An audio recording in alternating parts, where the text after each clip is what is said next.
तिकडे नाशिक महानगरपालिकेतील 40% नगरसेवकांचा विकास निधी अखर्चित राहिल्याची धक्कादायक आकडेवारी समोर येते।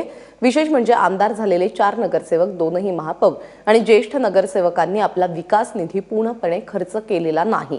त्यामुळे पैसे असूनही नाशिककरांच्या अनेक समस्या सुटू शकलेल्या नाहीत, हे आता स्पष्ट झालंय।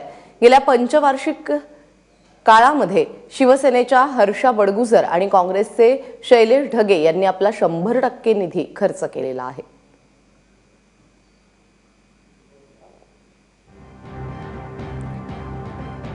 152 कोटींपैकी फक्त 41 कोटी विकास निधी खर्च झालेला आहे।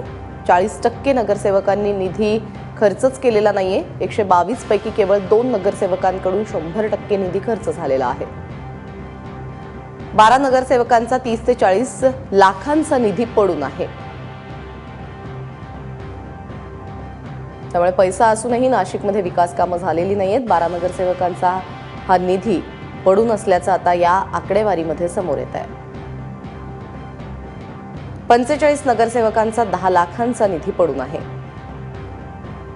आमदार असलेल्या 4ही नगरसेवकांचा निधी खर्च करण्यात हात आखडता त्यांनी घेतलेला आहे, असंच या अहवालात स्पष्ट होत आहे।